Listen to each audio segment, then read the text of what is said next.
ኢትዮጵያና አሜሪካ በመከላከያና ደህንነት መስኮች ሁለንተናዊ ስትራቴጂካዊ ትብብር ለመስራት ተስማሙ። ዝርዝር መረጃውን እናካፍላችኋለን። በሰሜን ግዛት በመቶዎች የሚቆጠሩ የአርኤስኤፍ ታጣቂዎች የሱዳን መከላከያ ሰራዊትን ተቀላቀሉ። ቡድኑን የሚከዱ አባላት ቁጥርም እየጨመረ መጥቷል። የሲዳማ አርነት ንቅናቄ ሲዳመኛ ቋንቋ በፌዴራል የሥራ ቋንቋ ዝርዝር ውስጥ ባለመካተቱ ለምክር ቤቱ ኮሚሽን ድጋሚ ቅሬታ እንደሚያስገባም አስታወቀ።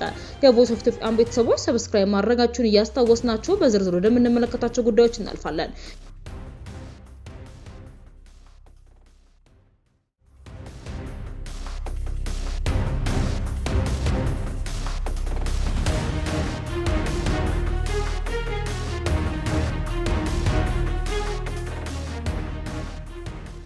ኢትዮጵያና አሜሪካ በመከላከያና ደህንነት መስኮች ሁለንተናዊ ስትራቴጂካዊ ትብብር ለመስራት ስምምነት ላይ መድረሳቸውን የፌዴራል መከላከያ ሚኒስቴርና የውጭ ጉዳይ ሚኒስቴር ነሐሴ 15 ቀን በተናጠል ባወጡት መግለጫ አስታወቁ። በፌዴራል መከላከያ ሚኒስቴር የውጭ ግንኙነትና ወታደራዊ ትብብር ዋና ዳይሬክተር ሜጀር ጀነራል ተሾመ ገመቹ የተመራና ከፍተኛ ወታደራዊ ኃላፊዎችን ያካተተ ልዑካን ቡድን በአሜሪካ ከነሐሴ 13 እስከ 14 ባደረገው የሥራ ጉብኝት በፔንታጎን ባቻዎቻቸውና ከሌሎች አሜሪካ ከፍተኛ ከጦር ሚኒስትሮች ጋር በመሆን የሁለትዮሽ የጋራ ምክክሮችን አካሂደዋል።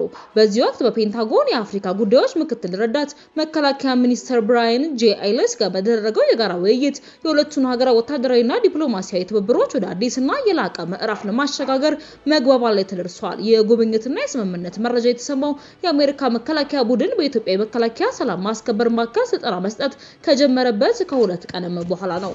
ስልጠና በወታደራዊ ተልእኮዎች ወቅት በሰብአዊ መብቶችና ዓለም አቀፍ ወታደራዊ ሕጎች አጠባበቅ ዙሪያ የሚያጠነጥን ሲሆን ኢትዮጵያ ለቀጠናው ሰላም እየተጫወተች ላለው ሚና በርካታ ሀገራት የመሰለ የስልጠና ዘርፍ በትብብር እየሰሩ ነው ያሉት መከላከያ ሰራዊት አሜሪካን ከኢትዮጵያ ጋር ባደረገችው ስምምነት መሰረት የተለያዩ ስልጠናዎችን በሁለትዮሽ ትብብር ለጋራ ተጠቃሚነት እየሰጠች ትገኛለች ብሏል። በቀጠናው ኢትዮጵያ እየፈጠረች ባለው መልካም ተጽዕኖ ተሳሚነቷ ያየለ መምጣቱን የገለጹት በመከላከያ የውጭ ግንኙነትና ወታደራዊ ትብብር ዋና ዳይሬክተር የስልጠና ዳይሬክተር ሌተናል ኮሎኔል ምናሴ ኃይሉ በአፍሪካ ቀንድ ያለው አለመረጋጋት ለመፍታት ያለ ኢትዮጵያ ማሳካት እንደማይችል በመረዳታቸው ሀገራት ለጋራ ተጠቃሚነት ከኢትዮጵያ ጋር እየሰሩ ነው ብለዋል። አሜሪካ ከኢትዮጵያ ጋር በቅርበት እየሰራች መሆኗን የገለጹት የስልጠና ልዑኩ አስተባባሪ ሌተናል ኮሎኔል ዛካሪ ማካርተር በአፍሪካ ቀንድ በተለይም በሶማሊያ ሰላምና መረጋጋት ኢትዮጵያ ግንባር ቀደም ሚና እየተጫወተች ነው ብለዋል። ሌተናል ኮሎኔል ዛካሪ ስልጠናው የሁለቱን ሀገራት ወታደራዊ ተግባራትን የበለጠ ውጤታማ በሆነ መንገድ ለማቀድና ለማውጣት እንደሚያግዝም ጠቅሰዋል ተብሏል። እየተካሄደ በሚገኘው ሀገራዊ ምክክር ጉባኤ እየተሳተፈ የሚገኘው የሲዳማ አርነት ንቅናቄ የሲዳመኛ ቋንቋ በፌዴራል የሥራ ቋንቋ እንዲሆን በአጀንዳነት ቀርቦ የነበረ ቢሆንም ለጥናት የሚቀርብና እንደሚወሰን መሰማቱን ተከትሎ ለምክክር ኮሚሽኑ ቅሬታ ሰሚ አካል ማስገባቱን ተናገረ። ያቀረባቸው ቅሬታዎችን ለማስተካከያ በማድረግ በድጋሚ ቅሬታውን ዛሬ እንደሚያስገባ ለእኩለ ቀን በፊት ከአዲስ ማለዳ ጋር ቆይታ ያደረጉት የፓርቲው ሊቀመንበር ለገሰ ላንቃሞ ተናግረዋል።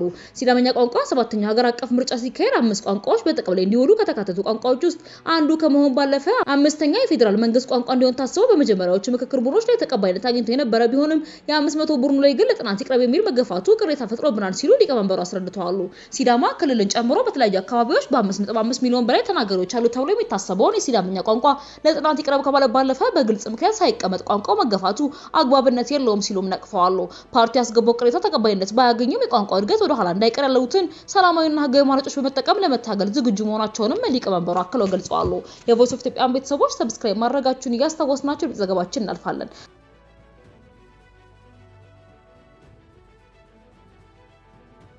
በሰሜን ግዛት አዛዦችን ጨምሮ በመቶዎች የሚቆጠሩ የፈጣን ደጋፊ ኃይል ወይም አርኤስኤፍ ታጣቂዎች ቡድኑን በመክዳት ባለፈው ሳምንት የሱዳን መከላከያ ሰራዊትን መቀላቀላቸው ተገለጸ።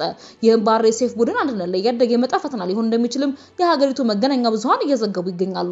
ነሐሴ 7 ቀን በደቡብ አካባቢ የሚገኙ ባለስልጣናት እንደገለጹት 21 የአርኤስኤፍ አዛዦችና ከምድብ 55 እስከ 47 የተጣጡ 207 ታጣቂዎች 37 የጦር ተሽከርካሪዎችን ይዘው እጃቸውን ሰጥተዋል። የድንበር ጥበቃ ኃይል አዛዥ ኮሎኔል መሐመድ ሳላ ዩኒስ ቡድኑን የተቀበሉ ሲሆን ሌሎች የአርኤስኤፍ አባላትን መሳሪያቸውን አስቀምጠው ሰራዊቱ እንዲቀላቀሉም ጥሪ አቅርበዋል። የሱዳን ባለስልጣናት እንዳሉት ነሐሴ 13 ቀን 4 አዛዦችን ጨምሮ ተጨማሪ 318 አርኤስኤፍ አባላት እስከ 50 የሚደርሱ የጦር ተሽከርካሪዎችን በመያዝ ደባ ከተማ ገብተዋል። የቮይስ ኦፍ ኢትዮጵያ ቤተሰቦች ሰብስክራይብ ማድረጋችሁን እያስታወስናችሁ በሌላ ወቅታዊ መረጃዎች ዳግም እስክንገናኝ ድረስ በእናቆዩ